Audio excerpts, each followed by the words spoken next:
Welcome, everybody. We are thrilled that you are here tonight to join us. I want to make sure everybody knows that we're recording this session, and so please don't be surprised. But we are very excited here today to have our Teach for LA, our first teacher, or actually our second teacher panel. We had a teacher panel earlier today of special education leaders and special education teachers. And tonight we're going to be talking with some general ed teachers and teachers from elementary school, teachers from high school. We're also talking to a teacher who teaches at a charter school that has a really different philosophy than what you might see in a traditional public school setting. And so we're trying to bring an opportunity for you to have a dialogue tonight. Something that's a little bit different with this panel is we have set questions, but when we met, we determined that we were going to open the floor to what questions the audience has.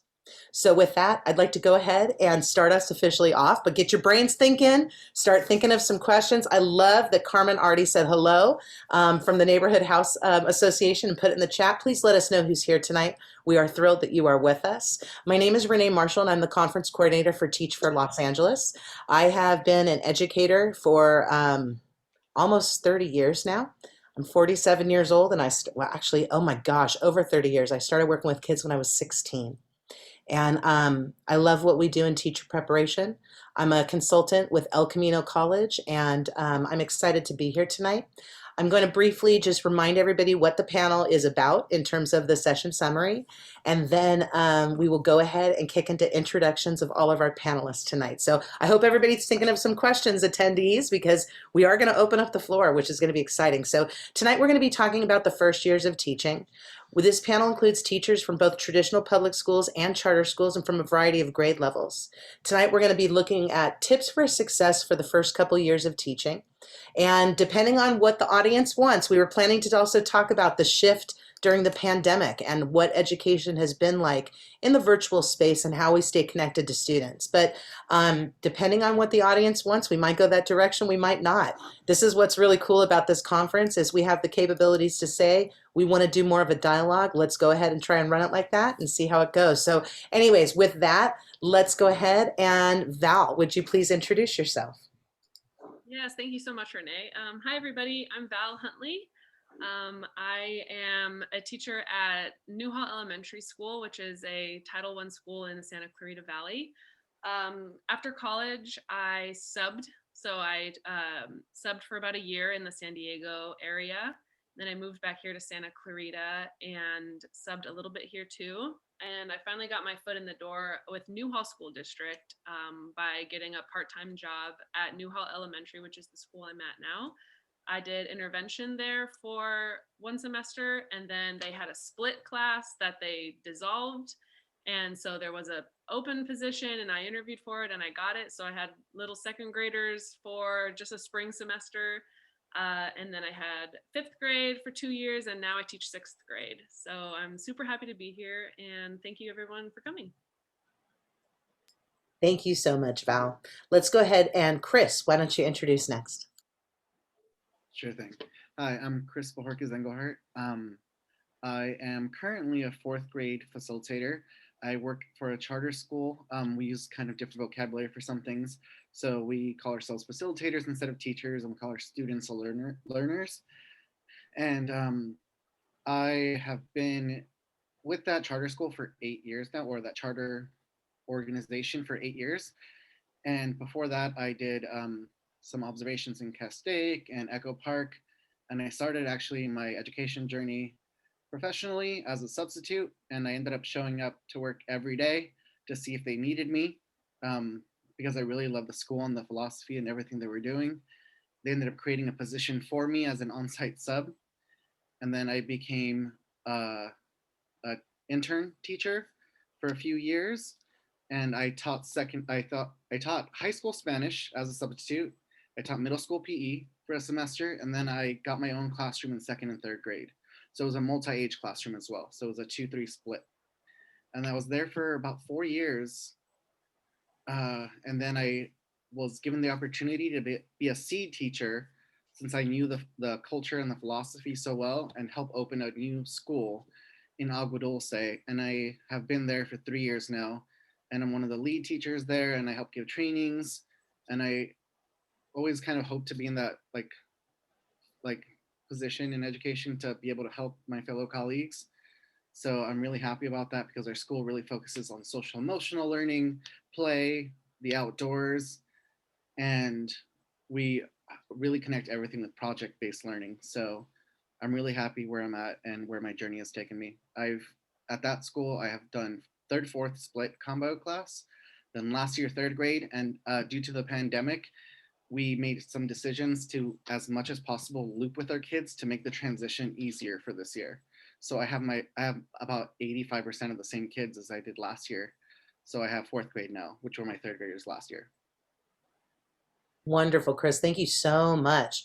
At some point too, it might be good for you to to drop in the chat the link for your campus or for anybody who's willing to share. I know Chris is he's at a real unique school that has some cool properties that I think moving forward post-pandemic, we're going to see happen in a lot of our traditional classes and our traditional schools. And so if you checked his school out ahead of time, it would kind of get you at the forefront of what's coming up next, in my opinion, just being honest. Innovation is good, Chris. I'm glad that you're there. Let's go ahead now to Jadin. Tell us a little bit about where you are and where you're going. Great, thank you, Renee. Yes, my name is Jadin Rosas, and I teach with Val Huntley at Newhall Elementary. I started my journey teaching with Renee as my teacher at College of the Canyons, and during my time there, I taught preschool and after school, and I just continued on with that until I got my first teaching job with Newhall, where I taught first grade, third grade, and now I'm the transitional kindergarten teacher. Moving forward, I love that Newhall Elementary is designated as the arts integrated school. So we're kind of getting more trainings, and it's kind of hard to believe. My first year there, they had us go to Washington, D.C. to get Kennedy Arts trained. So even teachers, we get business trips and learning more things. So I'm kind of interested more into where that is going. That must have been really exciting as a new teacher, Jada. I'm pretty sure I saw pictures of that on Facebook. I think like your principal posted them. I was like, oh, Jaden's in DC. Like I was so proud. I mean, as a new teacher, I mean, how impactful was it to be chosen? You know, like you're invested in when you get to do something like that.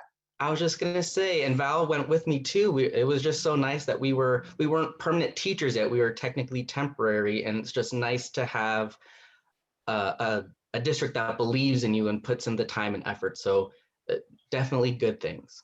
Excellent. Well, and I love when districts write grants and are innovative in terms of if we don't have the resources, how do we get them? And that's an example of a district that does that. Mitch, could you tell us a little bit about you and the campus that you're at and kind of a bit about your story and your journey as a teacher? Yes, absolutely. Hi, everybody. My name is Mitch Midler, and before I started teaching, I was a software developer for about 25 years and decided at one point that I thought it'd be interesting to get into teaching. It's a little bit of a longer story if you guys want to hear that, but for now I'll just leave it at that. So I decided to get into teaching and ended up with a job teaching computer science at Redondo Union High School. My students are mostly juniors and seniors at the school, although I do get the occasional freshman and basically all grade levels at the high school.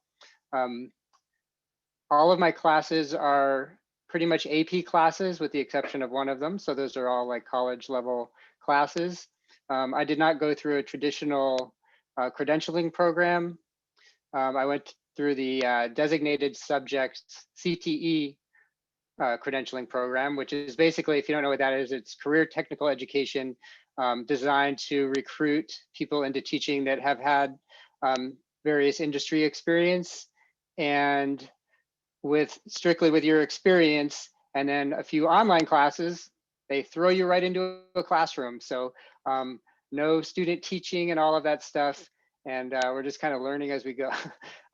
Not 100% true. We do, there is the online courses that we go through and mentoring as well. So yeah, so I'm in my 5th year of that right now at the high school. And I also teach El Camino college courses over the summer when I can pick those up as well. Mitch, I'm not sure if you saw in the chat, but Sabrina just put that she's a CTE TA for an engineering teacher. Isn't that cool? Okay, right on. So, and that's the way, I Yes, mean, talk about getting in the trenches right from the beginning. That's a fantastic position to have. Wouldn't you say? yes, absolutely. Excellent. Well, we're going to open it up now. We've had everybody on the panel have a chance to just introduce themselves briefly, but we'd like to open up to see if anyone has a question who's in the audience tonight. This is a chance to ask teachers who are in the field right now. They are in the trenches. Anything that you've got on the top of your mind. And also, I should mention, you can put it in the chat, or you're also welcome to unmute and share your question. We'll just have to kind of watch and make sure we don't have too many of us unmuted at one time. And I will mention also, I am very comfortable with extended periods of silence. And so I will, because I'm a teacher, and so I'm going to get silent now for a minute in the hopes that one of you will ask a question. I have a question. Yay, thank you. What's your question? I guess it's for all of you guys in general. If you guys were able to give a brand new, coming out of college teacher, what would your best advice be? That is a great question. I see Jadin's ready to go. Val's already, I can see brains twisting and turning. So beautiful. Jadin, why don't you take it first? Let's follow by Val and then Mitch and Chris, depending on who's ready to go next. Okay, let's start off with Jadin. Yes, thank you. Great question. And I wish someone told this to me when I first started, because coming from the preschool world, the littles were my jam. And student teaching, I got first grade, awesome. Second semester, fourth grade, I was petrified. I did not want to go to fourth grade. But you know what? It ended up being one of the best teaching experiences ever. And then when I got hired at Newhall Elementary, I got first grade. And then my second year, I moved to third grade. Terrified again. First grade was the highest. I was most comfortable. I taught 2 years third grade. And let me tell you, you learn to love the grade you're in. I joke around that I could not do sixth grade like Valerie, but I'm sure I would learn to love the grade, because you don't go into teaching for the curriculum, you go for the kids, and you learn to love the kids because you just love teaching. So don't be scared, whatever grade you get. Some people are going, oh, you can't do TK. You can, and you're gonna love it. You're gonna learn to love the grade you're in. I love that, Jadin. Val, tell us some more. Yeah, Jadin, that was really great. I love the energy too. Classic Jadin. If you don't mind repeating the question, because I had an answer and now I went 2 directions. So if I could have it one more time, that way I know which way to go. I guess it was just what would be your like an advice that you would give a brand new teacher. Okay, perfect. Thank you. Thank you for repeating. Okay, brand new. All right. The thing that I learned the hard way was I was like very worried about them liking me. Like I wanted them to like me so bad that I think I was too relaxed about certain things, like behavior things. I would kind of just let certain things slide. Like I wasn't totally comfortable with it. This is in 5th grade, by the way. I was like, they're being kind of loud, but I guess it's okay, because my personality naturally, like it's hard for me to be the bad guy and like bring down the hammer, like do the behavior management. That's like very uncomfortable for me. So, but then I learned that if the more leash you give them, basically, the harder it is like to bring them back. So then ever since that year, that was like honestly chaos. I kind of learned like, okay, like that cannot happen again. Like, I don't care if they like me anymore. And so then I kind of pictured in my head, like, what are my expectations? And then how can I teach that explicitly? Like, how can I teach them this is how we come in the classroom? So before, in my first year, from lunch, they would just like come in, still like play, kind of like joking around with each other loud, and I used to like let it go. This time I was like, my second year, I was like, nope, like back out, we're doing it again. And then the whole class goes outside, and then they come in, but they're kind of noisy. I'm like, we're doing it again. So you just have to keep practicing. And then once they start doing it right, then you just throw them the compliments and the positive reinforcement like no other. And even the big kids love the positive reinforcement. Like I'm in 6th grade right now, and some of the things I say to them, I'm like, I hope they don't think I'm being babyish, because I'll be like, wow, I love how Juan has started his seat work and he's working so hard. And I'm like, no, like, I hope they don't get me for that. But then Juan's like, oh yeah, like you can just see his posture. He's like, yeah, I'm doing so good. Exactly. And the other kids around him, like, look at Juan, and then they start doing what they're supposed to do. So I would say, like, to summarize, think of like the expectations of like every little thing, like walking in the classroom, or like when they work together, where should their volume be, or like how should they collaborate, and then you just practice. Like the whole first month is just practicing the routines. Yeah. I love that you shared that, because that's a behavior management is probably the number one thing that people struggle with. It's not curriculum, especially since the internet was born, right? Right. You know, we can go online and get all sorts of resources. Exactly. But really, it's like we should really have a chance to spend 6 months on behavior management at Exactly. all grade levels, and behavior management and engagement, because they Yeah. go hand in hand, really. Okay, so Mitch or Chris, who wants to take this concept next and go with it, or this question next and go with it? I can go off that. Chris? Okay, cool. And then Mitch will go next. Great. Yeah, so kind of stemming off what Valerie was saying, clear expectations and starting them off from the beginning. Like Valerie said, I had controlled chaos, I felt, but I gave expectations, and at first I felt like I'm like, I don't want to be too strict with the kids. And I'm like, okay, am I being too strict? Are they gonna like me? Are they gonna still make the connection with me as their teacher if I'm strict, and that kind of giving extra parameters? But one of the girls who had the most trouble following expectations at the end of the year was telling all the incoming third graders, so like the second graders, like, you want Mr. B to be your teacher? He's the best, he's the nicest and sweetest teacher, and you're gonna really want to be in his class next year. And I guess she really appreciated the structure because it showed that somebody cared and paid attention to what she was doing. Like kind of Renee was saying, engagement as well, because if they're not engaged, they're going to be acting out. So you want to make the connection with them, make sure they're engaged and enjoy what they're learning. Also, subbing really helped me before I started teaching, because I got to see different grade levels, see what I might like.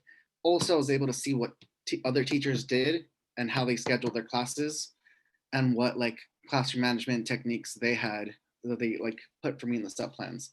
And if they didn't have sub plans, I would have to learn how to teach in a foreign classroom with just the supplies that were in front of me, which is really kind of freeing, so you can kind of always know what to do in the unknown situations. Because there are going to be unknown situations. Things are not going to work out the first time you try something. So that always prepared me for that. I love that, Chris. You got to keep it real, everybody. Don't look on Pinterest too much, because then, or actually, you know what? Look up Pinterest fails, and then kind of look at the what your Pinterest and the Pinterest fail, and say, I want to fall somewhere in the middle, right?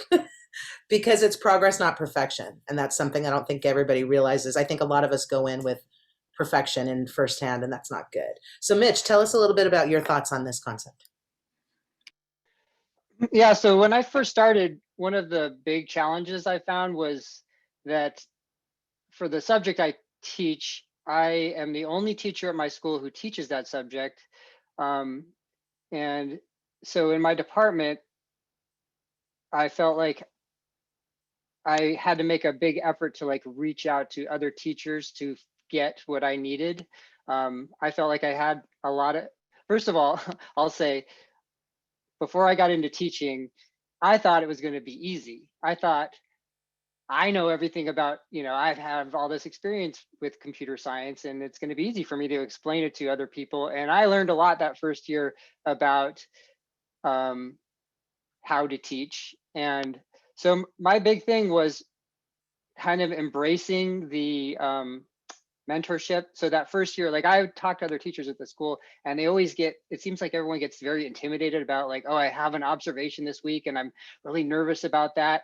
And I think my advice is don't take that attitude, but take the attitude of, this person's in the classroom to help you grow as a teacher. So I always kind of have embraced the when the vice principal would come in, and for that first year especially, like do observations, and I would ask them tons of questions and ask them for advice on what I'm doing wrong and how I could, you know, they're going to give it to you anyway, but I did ask them specific questions. And in fact, I even reached out even more to, because of that need for other teachers teaching the same subject, I, you know, searched around and found a group called CSTA, which is Computer Science Teachers Association, and actually founded a chapter in the South Bay since we didn't have one, and have been collaborating with teachers throughout at all levels throughout our region now. So like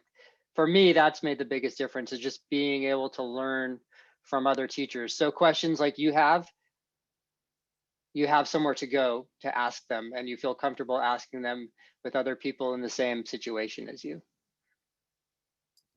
I love that you just said that, because we really do perceive evaluation as like a critical time, and it's a very nerve-wracking time.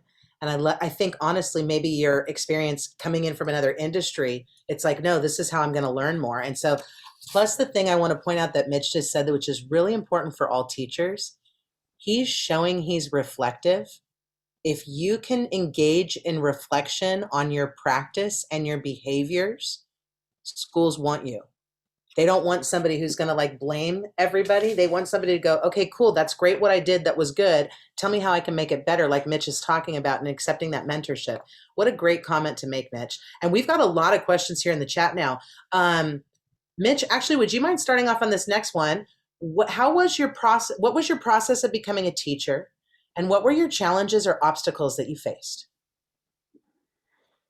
I did face some obstacles. So I did, my process was, I don't know if this is going to resonate with anyone, because I feel like pretty unique, but who knows? You know, I was at a company for a long time, and I got a little bored doing what I was doing, and I always liked doing startup companies. So I did a startup company with my friend, and we were in business for about 5 years, and things started to peter off a little. My daughter was taking computer science classes at a local high school, and I just kind of got a little spark of interest in the work she was doing in the class. And I talked to the teacher. It was like back to school night or whatever. And I just introduced myself, and I told him, like, hey, I want to ask you some questions about getting into teaching. What's it's like? You know, how do you do it? What is it like? Do you like it? And all this stuff.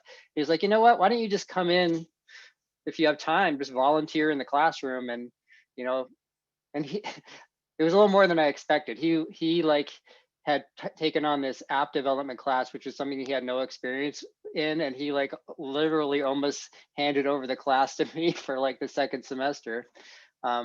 So I was like working as a volunteer, just kind of alongside this person who's still a mentor to me, by the way. So I'm like, yeah, I'm liking this. And so I started to pursue it a little bit more, like how to actually get a credential. And he didn't know about the CTE program at that time. And I was expecting that I would have to go to, you know, back to college and take 2 years and get a traditional single subject credential. And I started doing more research and trying to find out where I could get a credential so I can actually teach. And I had called the principal over at, I was just reaching out to all these different people to get advice about teaching. I was even thinking about the community college. So I met with the dean in the computer science department and asked her about how to get into CS there. And she told me, you know, a lot about becoming an adjunct professor. And which, by the way, it's a lot easier to become an adjunct professor than it is to become a high school teacher. Like all you need is the master's degree and you could just go right in there and teach, which was kind of surprising. She was like, she had like just coincidentally that like literally starting the next week, she's like, we have a need for a teacher for this class next week. Do you want to do it? And I was like, oh my God, I have no idea how to teach that class. I was like, I'm gonna wait on that, but you know, thanks for the offer. So I did the same thing, and I met with the principal at Redondo Union, and she was nice enough to meet with me, Nikki Wesley, and this was about 6 years ago. And, you know, a month goes by and then she calls me and says, hey, you know what? Our current computer science teacher who is doing, he was a math teacher, 40% computer science. And he said, she said, he's taking the job as the vice principal. So we have an opening. If you're interested in that, you're going to need to get a credential, but we can do like a temporary thing for you. So then I started heavily researching credentials, and I was calling around because I thought I can get, can I get a credential at El Camino College? I got connected with a person there that works for the school through their teacher pipeline. So you can't get a credential there, but they have a teacher pipeline over there. And he called me, and I talked to him, and he told me about the CT program. And he's like, hey, all you need to do is these online classes. You can actually start teaching 2 weeks after you apply for this, to get this credential, which I did. So I had the summer to prepare this time. It wasn't like 1 week notice. And so I started at Redondo Union teaching just 2 classes. And every year I've been adding more and more classes. And now starting last year was my first year as a 100% teacher. And this year and next year again, I'll be 100% teaching. So I kind of evolved away from my startup, which kind of, as I said, was kind of fizzling out anyway, and went from 40% to 60% to 80 to now 100% teaching. Did that answer the question? Yeah, that was great, Mitch. That was really, really great. It's awesome too. I'm not sure if everybody's watching chat, but literally questions are still coming in. We have a live group tonight. I appreciate it. I know it's late in the day, and so thank you so much. Who would like to take this yeah, question? you read, sorry to interrupt. You mentioned Richard Nicholson. That is the person that helped me. And by the way, I've referred his name to about 10 other people, because when people hear the story, they're like, oh, that sounds interesting at getting into teaching. So I've given Richard's name out to many, many people. I don't know what we would do without Richard, because he's like the CTE credential guru of the state. And we're lucky he's in our area. But there's not many people who have the skill set and knowledge that Richard Nicholson has. Yes, I credit him for helping me out a great deal, and kudos to him, and thank you. Excellent. If he's here. I'm not sure Richard used to work for the CTC, and that's why we hired him, because he knows all the ins and outs of that. Bobby, I was about to say, that's Richard. Yeah. And for those who don't know, CTC is the Commission on Teacher Credentialing. So that is the agency in Sacramento that does all the credentials for TK through 12, and also all of our preschool permits as well, for anybody who's an early childhood educator. So thank you so much, Mitch. Now, who else would like to take that question? I'm not going to have every panelist answer it, though, because I want to make sure we can get to some more of the questions in the chat. So actually, I think I'm going to ask Chris on this one, and then either Val or Jadin can choose, because I know Val and Jadin are a little more traditional pathway, but Chris shows some persistence that was extraordinary. So Chris, would you share with us for a few minutes about your pathway to teaching? You mentioned it a little bit before, but I want to make sure that everybody really truly hears your story. Okay, well, I knew I wanted to be a teacher since high school. I worked with kids through my church growing up, and then in high school, I really found what I wanted to do. And I started taking college classes while I was in high school, and I found a future educator club, which I became a part of. And I really got involved and participated in a lot of events, and really got out into the community and connected with a lot of people. And that really helped drive my passion as I was going to college. And I got my associate's degree, I got my bachelor's degree, I got my teaching credential, I got my associates at a community college. And at that same community college, they had a university center where I was able to take my bachelor classes for liberal studies. And I really liked that, because I did not have to leave my town to go to college. And from there, I was looking at different credential programs. So for credentialing programs, if you're going through TK through 12th grade, really try to find what will work best for you, and maybe see what philosophies they might have too, because some credentialing programs might be paced a certain way. Some might be all online, some might be interactive, more interactive than others, and some might just be not the best fit for you. So really make sure to talk to someone and research and see what will work best for you for the credentialing program.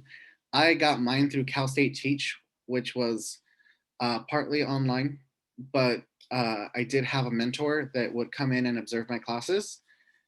And while I was subbing, I was working on my credential, and then I became an intern teacher. And as an intern teacher in the credential program, I'm able to work while getting my credential. It's pretty tough to do both at the same time, but I was given the opportunity to take over a class. So I was able to apply for an internship. So I was really happy about that. And I was able to get my multiple subject credential from Cal State Teach. And I'm hoping to get my admin credential next so I can work more in administration. But yeah, just through being at the charter I've been at for 8 years, I've really learned a lot.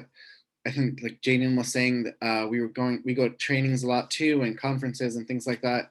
So always learning more, and I love passing on what I learned to teachers as well. So I love teaching kids, but I love teaching teachers too.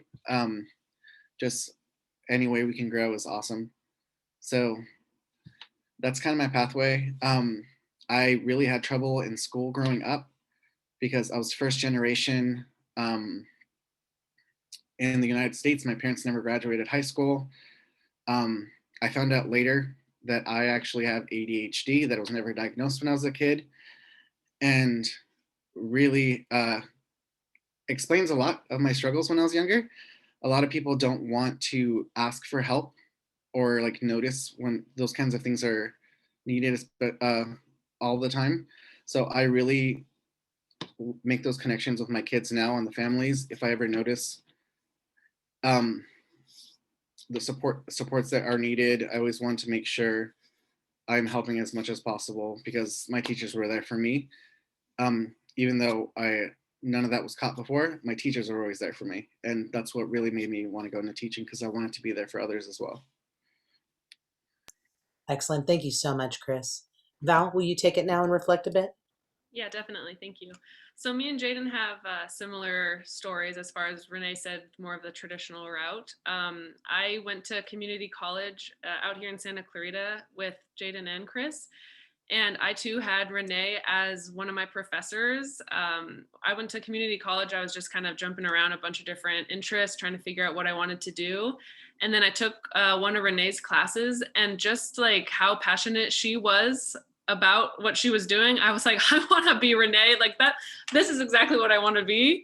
And I want to have students who feel the way about their teacher that I felt about Renee, like just so inspired for life. So that just sold me. And so I finished community college. I transferred to a university, and then I got my teaching credential at Cal State San Marcos, down in the San Diego area. I graduated from that, like super eager and excited to teach. I ended up subbing for a couple years, which was tough. I mean, subbing is so great because you get to see everything, all different grade levels and schools, and you can kind of pick like, oh, I like this district or I like this school the best and things. But for my personality, I was not, some days are really good, but some days are also so hard. So I want to encourage people, like if you end up subbing and you're like, oh my gosh, because I was like pretty intimidated from the subbing. I was like, I don't know if I can do this, but it gets way better. Like when you have your own class, it's like night and day different. So hang in there if the subbing is not your jam. So I finally got my position, like I said earlier, at Newhall. I did intervention part-time. So I had like different groups of tier 2 and tier 3, basically like kids that need more support. They would get pulled out and come to me. So I had small groups of all different, like all the grade levels, which I totally loved. They would like come in with their little notebooks and we would like do problems together and like practice reading. And then I got my second grade class, just pure luck, because at my school the split dissolved and I went for the the new class per se, and got that. And I've been teaching there ever since. So hang in there. Like, even if you don't get a teaching job right away, like, it's going to come, I promise. So hang in there and keep trying, and eventually you'll end up right where you're supposed to be. And network like you can't believe. Just this week, we have multiple sessions that are led by principals. Yeah. And guess what? Santa Clarita, for those of us who live in LA, we're not that far from each other. We're really not. There's lots of new development out our way too. So possibilities for sure. Val, thank you so much for your reflection on that. I really appreciate that. We've got so many good questions in the chat. It is hard to pick. I'm just trying to go in order right now, but I am going to go to Jeremy Ramos, who is like a star attendee who has been in, I think, almost every single session today. Totally an inspiration. And so Jeremy asked the question, what made you want to become a teacher? Who inspired you? So Jadin, would you start us off on that? What made you want to become a teacher and who inspired you? Yes, thank you. So what made me become a teacher? It's kind of that like just innate feeling of, I just want to care. I have so much love and care to give, and I truly enjoy helping others. So that was just the first initial spark in high school, thinking that could possibly be a potential. And it was actually my high school teacher, who history teacher, who just made, to me, history was the most boring thing ever. But she made it this whole elaborate story and just made it so fun. I was just like, okay, I want to make school fun. And so, side note backstory, I got like a little discouraged going into school, took College of the Canyon. So I kind of jumped around. Business, not for me. Architecture, not for me. And I ended up getting a summer position with Camp Carita, being a summer camp counselor. I was like, yes, I love being with children. I love being with them, just their light, their outlook on life. It's just so inspiring. And so I still had that little, I don't know if I can do it. And it's gonna sound cheesy. Miss Renee Marshall really inspired me because, and just like this session, she keeps it real. There was no sugarcoating anything. And it was just very real, but also very inspiring. Like, yes, you can do it. It will be challenging, but you can do it. And she just made it so, like my history teacher, so engaging and so charismatic and just so attainable. So just leaders above me, and you have that initial spark in you too. So, and you have to believe in yourself too. I think what inspired you, and kind of going on with Chris, that I was looking through the chats also about suggestions for school and stuff. Back in College of the Canyons, I had to wait an extra year to transfer because there wasn't this one class being offered. But I advocated for myself, as Chris did, I emailed the chair, the department chair, and say, hey, we need a linguistics class. Let's get this done. Flash forward to my time at Cal State Northridge. There weren't any student teaching options in Santa Clarita. I talked to the dean there and had a whole bunch of people sign up there, saying that, yeah, we would student teach in Santa Clarita. We got it done. So your inspiration does have to be yourself too. You have to be your biggest champion. And kind of, as Mitch was saying earlier, you have to be reflective too. So kind of yourself, you have to believe in yourself. Excellent. Thank you so much, Jadin. Let's have one more person reflect on this question, then I'm going to go to another one because, like I said, there's so many good ones in the chat right now. I'm trying to like cut and paste them and organize them, and I'm frustrated because they're so good. I wish we had like 2 hours to be together. But okay, who would like to talk a little bit more about why you became a teacher and what inspired you?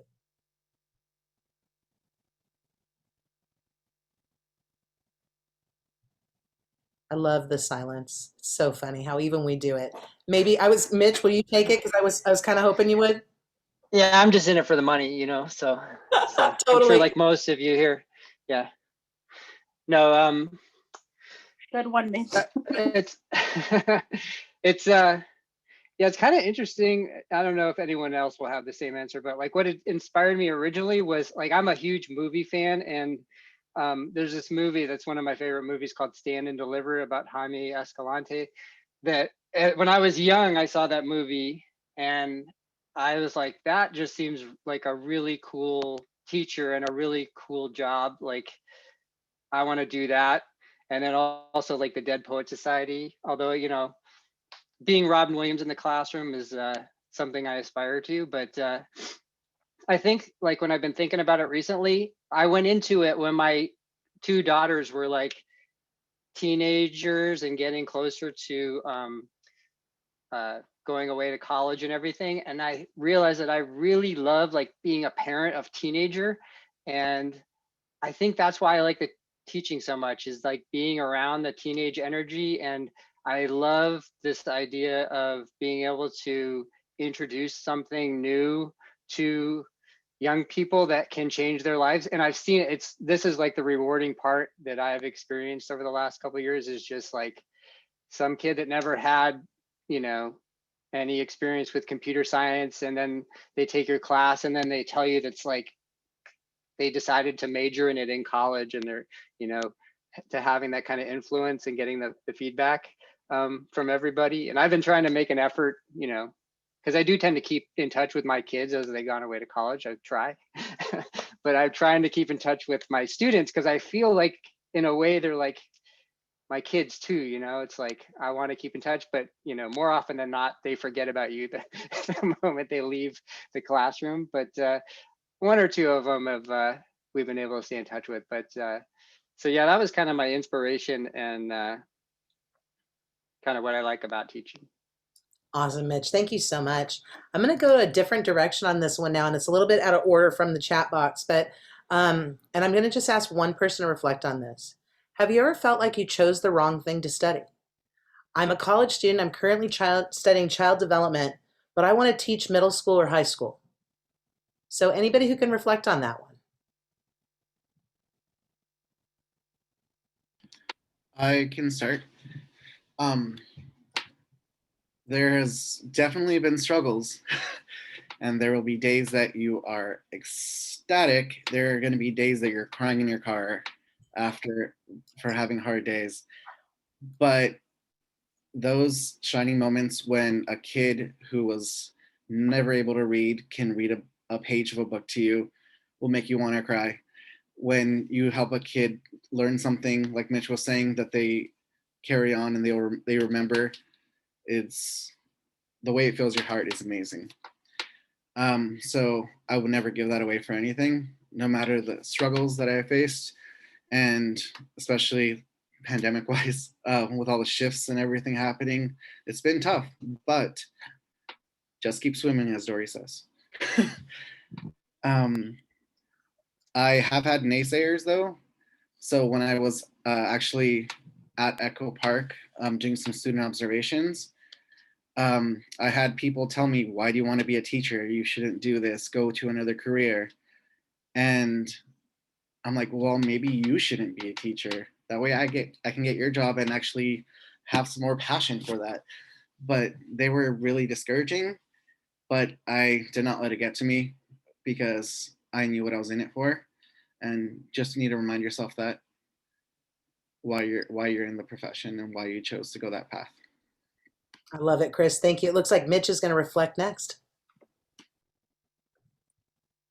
Yeah, I feel like as the old guy in the room, I can answer this one well, because my advice here is never be afraid to go down a path and then change it, because you can always change. And I learned this from my mom when I was in high school. I was like always stressed out about deciding, like I liked so many different things and I never could decide on what I wanted to focus on and what I wanted to go into as a job. And I spent a lot of time like thinking about it and worried about it. And you know, my mom told me that advice. She's like, whatever you do, if you don't like it, you can always change, right? And as someone who has changed careers pretty drastically, and I did this even when I was in software development, if I was at a company and I was doing something focused that I didn't like, I started looking for a job somewhere else and went to do something different. So I think just worrying about what if I pick the wrong thing is not something you should worry about. Decide if you picked it once you do it. And if you're not happy, you'll know it. And start investigating how you can change and find something that you do find satisfying. Mitch, I love that you said that. You know, I started my journey thinking I was going to be a kindergarten teacher my whole career. That was my goal. You know, I spent so many years training and preparing, and I was a camp counselor. I taught preschool. I did everything I could to like get where I wanted to get. And then just by chance, I went to a credential and master's program that was combined. Back then, it was a 2-year program. Nowadays, you can do a credential and a master's sometimes in 1 year as a combined program. And I had no idea that just getting that master's degree in the field of education would open up like a row of doors for me. I never thought I'd be a faculty member at a community college. I never thought I'd be a director of teacher preparation at the statewide level for the system. I mean, just so I love that you're sharing your story. For me, and this was a question that somebody had asked, do you recommend starting a master's right after getting your credential or waiting till you've started teaching? If you're going to be in the field of education, get a credential and a master's simultaneously. Find a program that does that. They run across the state. There, trust me, you can contact us and we can help you. Because right from the beginning, it's going to open many doors for you. You get extra training, a little bit more time sometimes, but then you also get paid the maximum pretty much you can get paid as a teacher. And that's great to kind of max out that salary as soon as possible. So, okay, now I want to go to a different question in the chat here. How was the first day you were in front of a class teaching? How was the very first day that you got to teach in front of a class? And I was going to start with either Val or Jadin on this one. Would one of you feel comfortable starting us off? And then maybe the other could go after? You're both nodding. So, okay. So Val, you start and then Jadin's going to go. Awesome. Because I was going to point at him, but we're both in the, I think our squares are like this. Yeah. Okay. So I was trying to think back. So my first day, I guess, of having my own class would have been second grade. So I spent all of that winter break when I transitioned from the part-time intervention job to having my own second grade class. It was right after winter break. So I spent that whole winter break in my new room, like setting up, and I like went to Lakeshore and I like got all these cutesy things, and it was second grade. So you can go like real cutesy, not as cute as Jadin and TK, but pretty close. And so I like the whole thing, you know, just gorgeous. I was just so excited. And then I was like, oh my God, like I spent this past 3 weeks, like making it look cute, but what am I going to do when they walk in the door? And so I kind of just made a run through of the day, and I was so nervous. Like the morning of, I was like so nervous. I couldn't eat. The second I saw like my kids in the line, done. You know, it's just like, those are your babies now. Like I've wanted my own class since I was like little, like lining up my Barbies, playing teacher, as I'm sure most of us have here. And so the nerves and everything, like I was still a little nervous, you know, like first day jitters, but like that kind of like super nervousness just totally melts because they're just standing there with their little backpacks and they're nervous too. So like you can't be totally nervous because they're really nervous, and so you kind of just go into like the mom mode or dad mode of like protecting and taking care of them. And oh my God, and the day was just fantastic. And sometimes I would look at the clock and be like, we have half an hour like till lunch, what am I gonna do? But you just kind of like, I don't know, it just works out. Like the first day is just really unforgettable because like those are your kids now, like, and it just really shows you like how much of an impact you can have on, you know, these 25, 30 little lives. And like their parents send them to you every single day. And then like now they're yours to like nurture and teach and help and tie their shoes and teach them how to make friends. And it's just really incredible. It really is. Go ahead, Jadin. Thank you, Val. And I want to kind of echo just the same sort of deal that you're saying. And my first day, I remember driving into the parking lot, panic attack set in. And I honestly could not do it without my first grade team. And we got so close, we called each other mom, dad, and I was baby. And I went to mom's class, knocking on the door, panic attack. And we're just hugging, crying it out. Put on my big boy pants, and just as Val said, as soon as you see their little faces, it's the magic of theater, the magic of teaching. It just works out. It just works out. And kind of funnily too, is that a correct word, funnily? My first year in third grade, same thing. I felt like a brand new teacher all over again. But then it was the same thing, second year, third grade. And again, first year being a TK, I come from a world of theater and dance. And so what my theater teachers told me was, you're not nervous, you're excited. And I kind of forgot that. And just as Val said, as soon as you see their little face, you just become excited. And you got to give yourself grace. You are going to fail, but it's first attempt in learning, as you know, as the old saying goes. So you just got to give yourself grace, and it's going to work out. I love that suggestion, Jadin, and something I'm sure some of these people on the panel may remember is one of the things I always tell people, your very first year of teaching, try to just do that. If you can, don't get married. If you can, try not to have a baby that year. I mean, I don't mean to be weird, but the more you can just focus on, I don't want to say surviving, because you're like surviving, but you're simultaneously thriving. It's kind of like something in between that, you know, it's stressful, but it's They're thriving. Yeah, I like that. Striving. That's perfect, actually, Kristen. That's literally perfect. So I love that you just reflected on that, because that's something, it's a tricky one for sure. Now, oh my gosh, we're coming up. We have about 10 more minutes left, but I want to keep going because we have more questions. And I'm going to throw something out here right now. And if people can just let me know in the chat, I would appreciate it. I was already thinking about this before the weekend, because there's one more person I wanted to have on this panel. She wasn't available tonight. If I were to do a surprise extra bonus panel teacher session before Friday, I'm thinking probably like Tuesday, probably Wednesday or Thursday night. Would people be interested in it? So put it in the chat and let me know if you're into it. I'm going to roll it, and I'm just going to make it happen. Tuesday, So, please. Tuesday.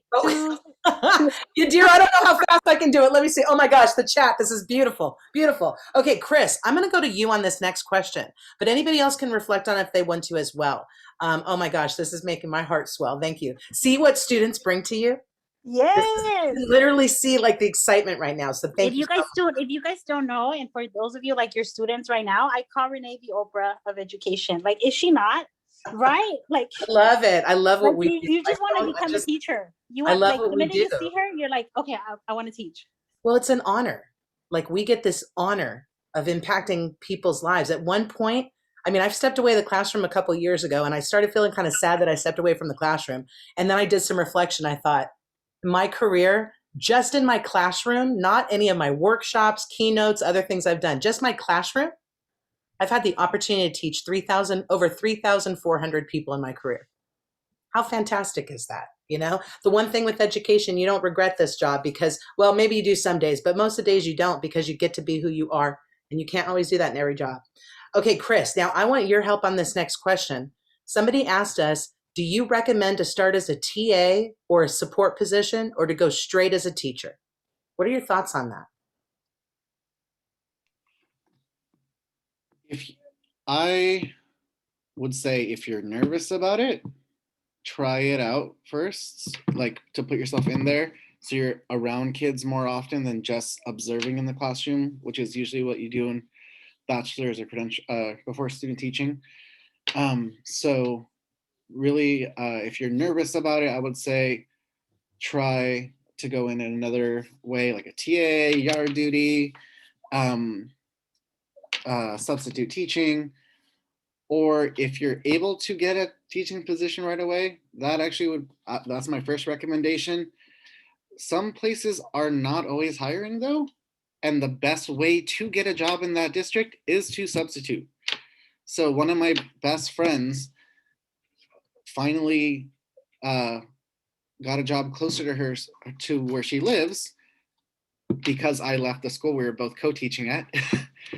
And she had to sub for a year, and she was nervous about it, whether or not she was going to make enough money and things like that. But if you are putting your passion into it and your heart into it, people will see it, and then they will call you back. You will get long-term sub positions, and then you will possibly and most likely get a teaching position if you are really putting your heart and passion into it. So you kind of need to see what path is right for you and see how you feel and what's going on around you. Talk to teachers at the school, see whether or not they can inform you whether or not the districts are easy to apply to, or if you need to get in there first as a substitute. Great. Thank you so much, Chris. You know, it really does depend, and I really appreciate your reflection on that. I know for me, like being a camp counselor, that was some of the best training I ever had working with children. So as we are approaching summer, especially for anybody who's looking for a part-time position for just summertime, go and get a counselor position at a camp. You cannot imagine how much you will learn while you are in the field making money, having fun with kids. And the thing I love about camp is it's not strict curriculum. So you get to just enjoy and embed yourself with children in the process, and you can master curriculum later, you know, and I think that is a great piece. Now, this next question, I'm going to open it up to whoever is feeling brave enough to do this one, because this is not an easy one. Also, I see that we are coming up on time in 4 minutes. If any panelists need to excuse themselves as we hit 8 o'clock, I totally understand it.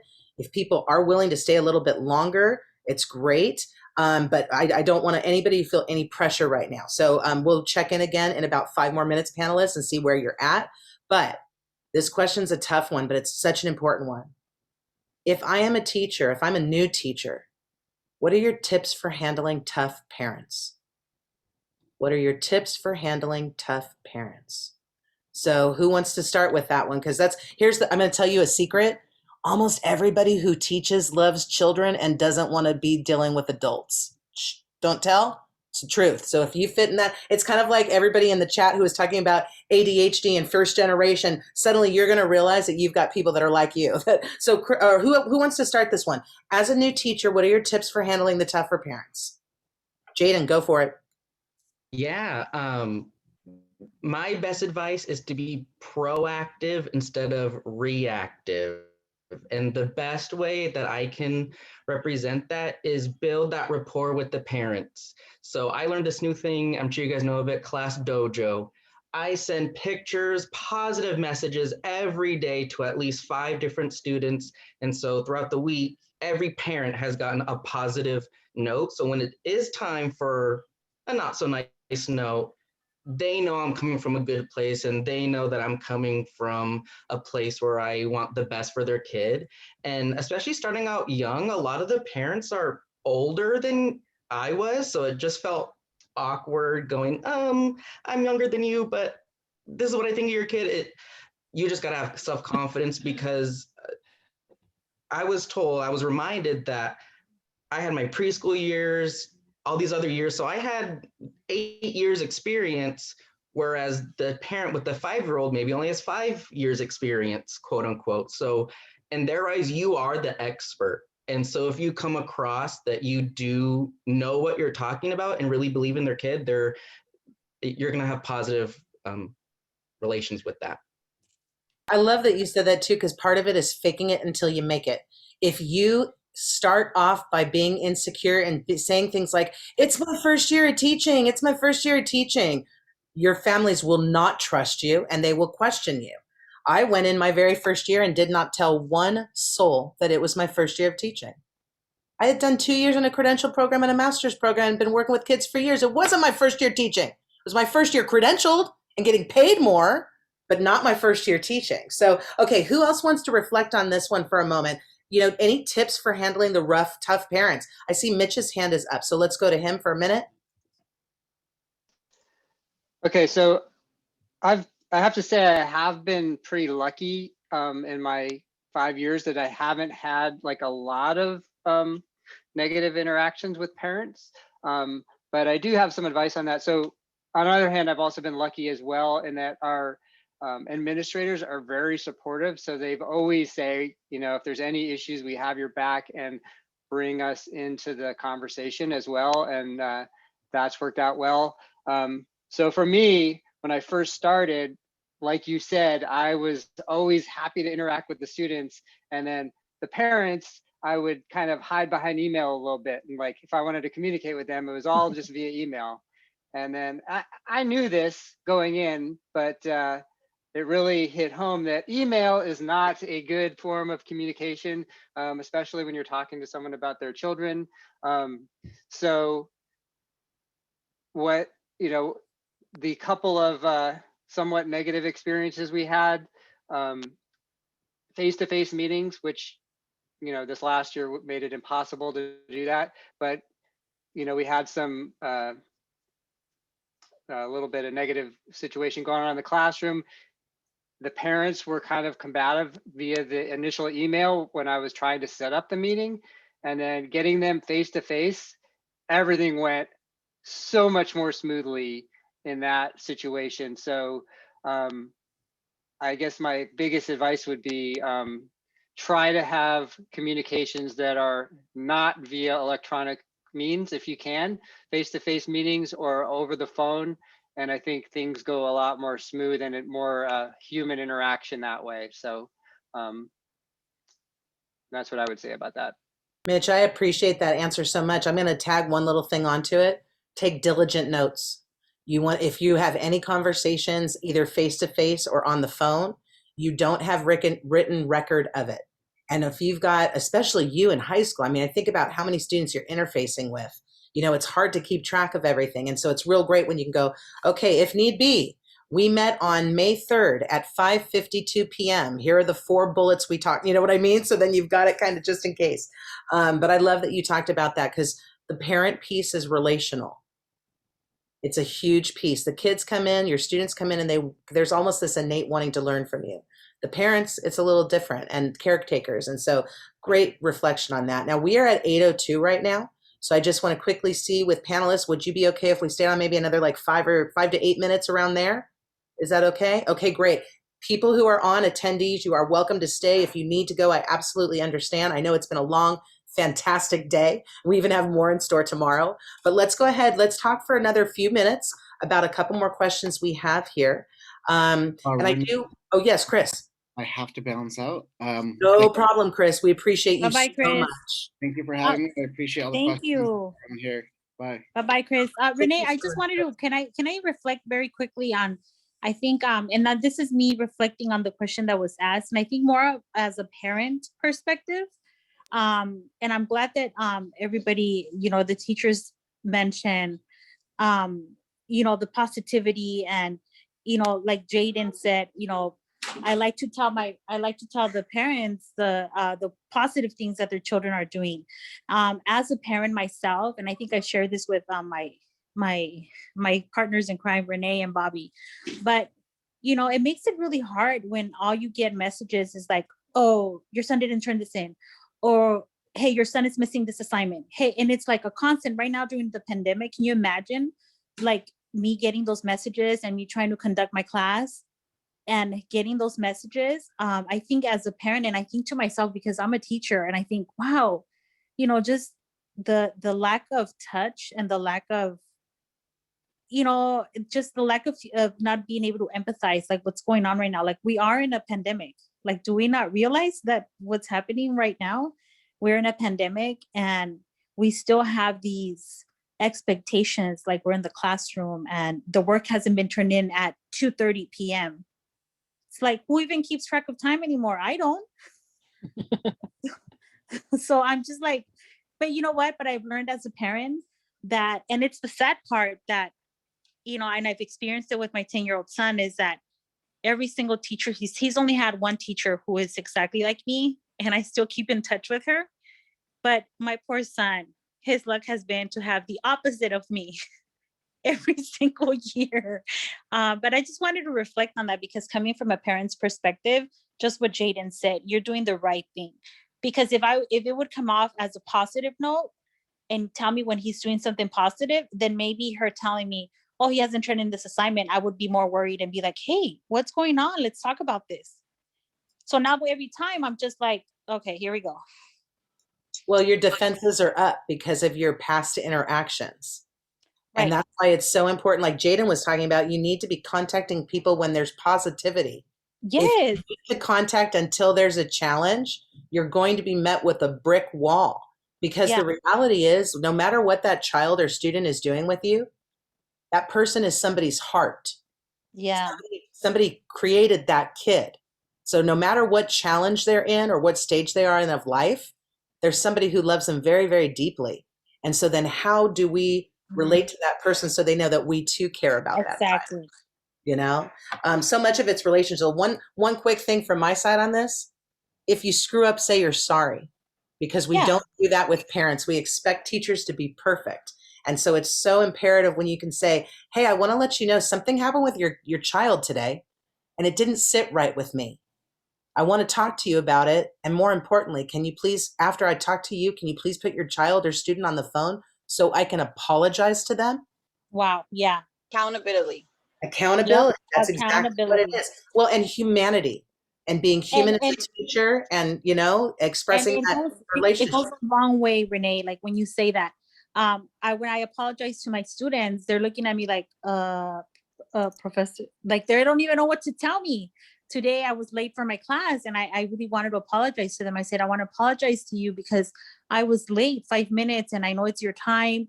And they were looking at me stunned, like, okay, like they didn't even know how to respond to the apology. And it dawned on me like, wow, we've lost that side of being human. Well, a So lot of education is a hierarchy, Yadira. yeah, So they like look down and it's like, no, it's time to meet face to face. I was talking to somebody about who went to a school where every single student was allowed to call the teacher by their first name I on love a it. first name basis. Great.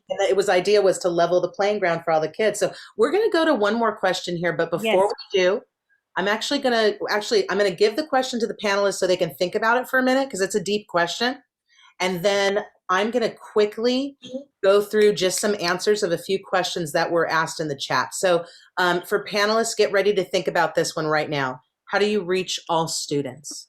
How do you reach all students? Okay, I'll be with you in just a second on this one. We had a question about, are there teaching differences between California and other states? California and New York have the strongest credentialing requirements. If you get your credential in either California or New York and you transfer out to another state, you'll have to do hardly anything. If you get your credential in a different state and come to California, there will be a list of items you need to do. So if, for instance, you're thinking that you may want to move in 5 years, get your credentialing done here if you're planning to stay in California or return to California, because then it'll make it easier as you transfer to other places. There was also another question here. Are internships more like student teaching or more like a student aid position? It depends what you're talking about. Internships and apprenticeships tend to be more like a teacher's aid position or a support position, a paraeducator.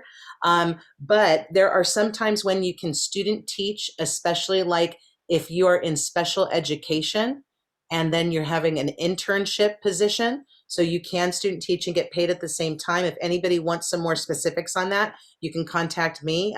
Yadira, would you mind throwing my email in chat in case anybody wants to talk more about that? Also, I believe it was Laura has a question about chairs. And so that's going to be a specific one. Laura, if you could reach out to me, I'd be happy to talk with you about that, as I have served as a chair. And so I understand a lot of it. Okay, so now let's go to our panelists. How do you reach all students? Who wants to start it off? How about Val? We haven't heard from Val in a little bit. Val, would you start us off? Yeah, I'm here. Yeah, I was just jotting some notes down really quick, thinking about it. Okay, so how do we reach all students? So what I kind of thought of when I heard that question was, like, we're asking it because we know that all of our students are so different. And that's something that I knew and I read in textbooks and was like, okay, sure. But then when you really get in the classroom, you can really start to understand that, I have 30 kids, but all of them they all have different learning styles. They all have different interests. They all are very passionate about one subject, but it's usually they love math, but they really don't like reading, or vice versa. They could have different IEPs. I have some kids in 6th grade reading at a 2nd grade level. I have other kids reading at a 10th grade level. I have some kids that don't know how to multiply. Other kids are like bored out of their minds during algebra lessons. So it's just all of that happening right in front of me. And it can be a little bit overwhelming trying to plan lessons and think about, how am I going to reach all of these kids that have such vast differences and needs and supports. So what I usually do is just kind of, instead of thinking them in that way of like,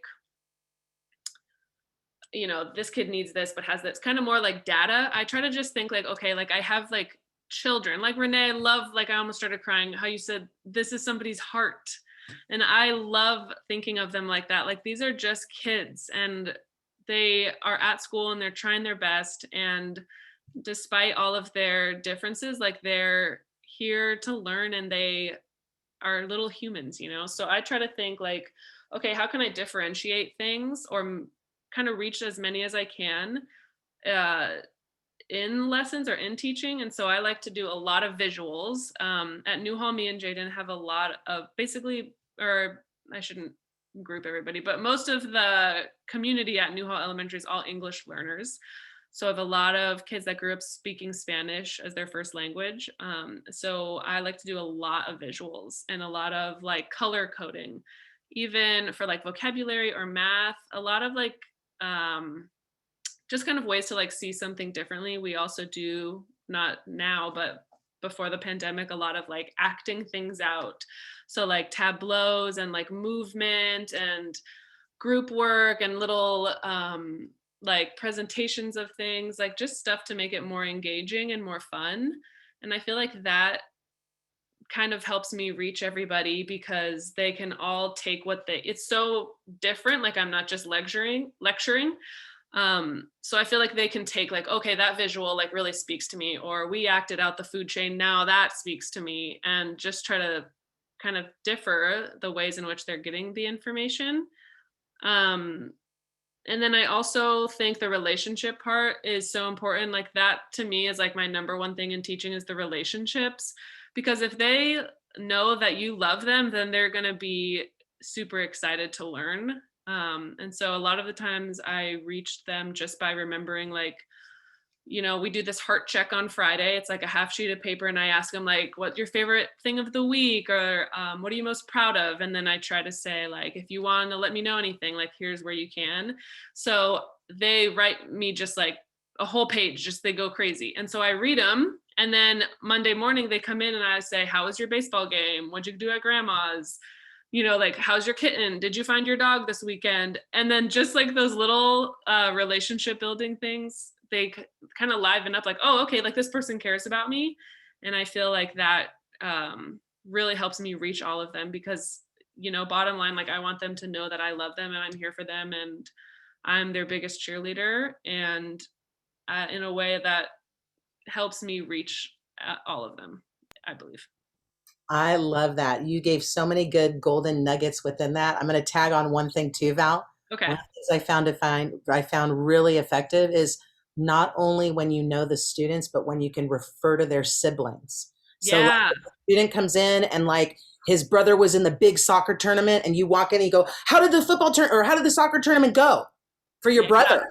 And you can make a reference to a sibling. Oh man, that's where the gold is. So go for that for sure. Excellent. Totally. I love it. Okay, so let's go ahead now, and we're going to have Mitch reflect on this question. We're going to have Jadin reflect on it, and then we'll wrap for tonight. So Mitch, how do you reach all students? Yeah, so this question has been a big one for me since I started teaching, and something that, you know, I definitely can't say that I'm an expert at because I'm still definitely working hard at this. And just to circle back to something I said earlier, when I first came into teaching, and my, you know, initial idea of like how easy it was going to be, I'm teaching AP classes. Everyone, this is a college level class. These kids are going to be like college level kids, and they'll know how to take notes. And I'm going to do a, you know, PowerPoint presentation, and everyone's going to be, you know, right on top of everything, and it's going to be a breeze, right? And then so then we give like the first test or whatever, and like, you know, half the class fails, and then half the class stops doing their homework a couple weeks later. And so it's like I'm obviously not reaching half the students. And one thing I'll say is it's really easy, at least in like the high school level and the AP level, to just kind of get sucked into like focusing on the ones that are doing really well, because it's like you ask a question to the room and then there's like the 3 kids that keep answering, and you're like, oh, okay, everyone must be getting it because those 3 are continually answering every question. So it's very easy to kind of end up focusing on those 3. And, you know, and then it took me, you know, some personal reflection to say like, you know, I got to figure out, you know, those movies I was talking about were talking about, you know, those teachers were reaching to every student in the class, and that's why they were fantastic teachers, right? So like, how do I do that? So this is something I've been working on. Val had some great advice too about like getting to know the students individually and not just trying to be that, like what you see as like a college class where there seems to be more distance between the teacher and the students, has definitely helped. And something that I've kind of learned to do over the last few years is really being more proactive and reaching out to students individually instead of waiting for them to come to me to get help. I mean, I always offer myself, hey, I'm going to be in office hours at this time. You can always feel free to email me, but I say that all the time. And it's like this year, you know, with the online school, the way it's set up, we only do synchronous school till 12:30, and then the afternoon is like online office hours. And it's like, how many kids show up to that, do you think? I mean, it's very few. So reaching out to them and taking them aside and saying, you know, what is it? Is it you're not getting it, or other things going on? And then it's making those personal connections that really, you know, you learn what's going on with them, and maybe they need some kind of, maybe they have fallen, especially the class I teach, if you fall behind a little bit, you're going to be behind the whole year. It's like, it's very hard to catch up. So catching that early, and maybe setting some alternative. This is the first year I've done this, is like I've focused more on differentiation with like an alternate curriculum, even for some of the students that had fallen behind early. And that seems to be working well. And I check in with these students every week now. We do like, it's scheduled weekly meetings, so they know kind of what's expected, and they have an opportunity, and it's kind of opened up a channel of communications where they feel comfortable asking me questions and telling me that they don't understand something. So letting them know that I expect that and it's okay. And I'm not there to like have them impress me or me impress them, that I'm like, I took this job because I like teaching people that don't know anything about it. So I expect that they don't know anything about it. And it's okay to like ask me questions, and kind of breaking down those barriers are like the big challenge that I've kind of been working on. So yeah. Mitch, that was like the perfect answer. That's something I've been talking a lot about lately as a system, is that education's moving to more individualized.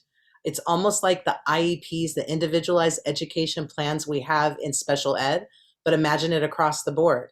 It's education. It used to be that students had to meet us in education, and now it is education is meeting each student where they are, which is exactly what you're talking about, this individual reach out, this one-on-one time, knowing these students, making sure that if you see a gap in their academics, you're proactive and going in as early as possible to connect and say, hey, you matter. What's going on? How can I help you? You know, what you're talking about is exactly what we're predicting, kind of the next wave of kind of what education is going to look like, reimagining it after post-pandemic. So that was a beautiful answer. Beautiful. Let's go ahead. It's hard to, sorry, go ahead. I was going to say, I mean, at the high school level, it's, you know, it's like we have these things that we want to do, we're going to strive to that.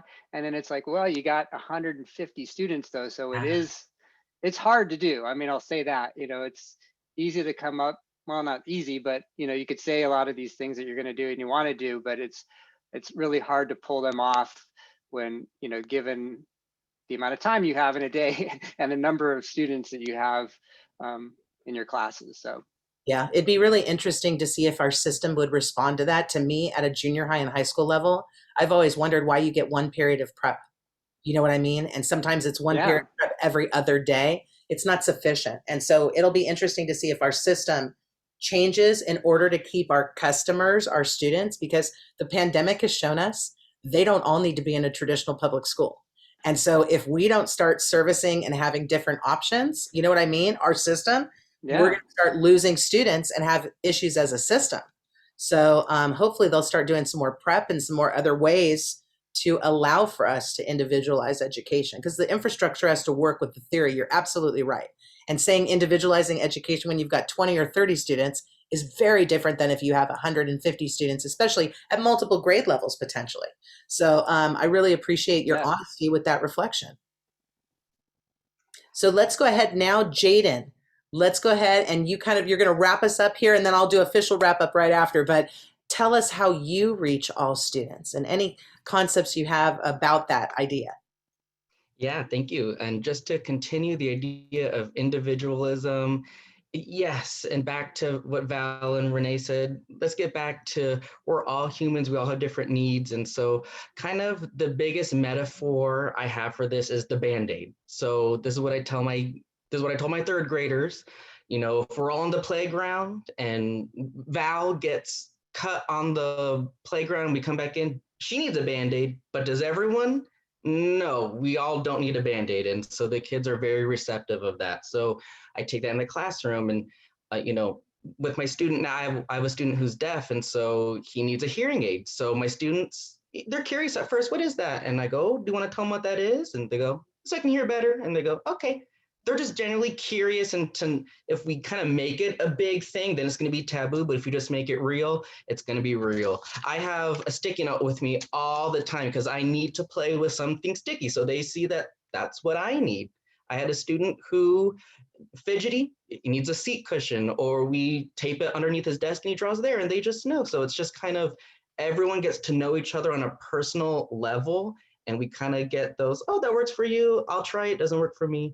We're just real and with each other, and we're a big happy family, and so we're supportive of each other. So we all have individual needs, just as everyone was saying. I love that you said that, Jadin. That was something I would often tell my students, no matter what age I taught. We're going to be together for the next 9 months, or my college students for the next 18 weeks, and we're going to be functioning like a family, which means we might not always get along all the time, or we might not always understand everybody, you know what I mean? But we're in it together. And we need to figure out how we're going to make it work together. That actually really goes a lot. Actually, it's funny, Debbie just wrote cooperative learning, have them be part of the process. It really does go, and she also reflected on trust. It really does it goes into collaboration and cooperation, and how do we figure out the humanity of all of us working together and, you know, being together in this space, you know, especially now in the pandemic and everything changing. But with this, I would like to wrap our session for tonight. I have heard everyone loud and clear. Thank you so much for saying that you would like another teacher panel session. I'm going to get something together, okay? And I don't know exactly when, but it'll be before Friday for sure. And I'll try to make sure we can run it at night too, because I think that's a good time for people. But with that, thank you so much to all of our panelists for being here. Mitch, it was an absolute honor to work with you tonight. Chris is not here, but Chris, Val, and Jadin, to be sitting here with you right now, having you impact the next generation. Talk about a heart being full when you're with your students, then just so much pride. And so thank you so much, everyone, for being here tonight. Tomorrow is going to be a spectacular Teach for LA Day. When we wrap this session, give me a little bit of minutes, and then I will be shooting out the schedule for tomorrow with all of our Zoom links. So everyone, thank you so much to our panelists for being here. Thank you, everyone, for sticking with us. It is 8:23, and we still have 35 people learning and being together. Talk about humanity. Wow. Right? So thank you so much, everyone. Have a wonderful, wonderful night. Thank you to our panelists. You are spectacular, and thank you for making an impact this evening. Thanks so much, everybody. I'm going to lock our recording off at this point, and everyone have a wonderful, wonderful night. Thank you. Thank you so much, everyone. Thank you, everybody.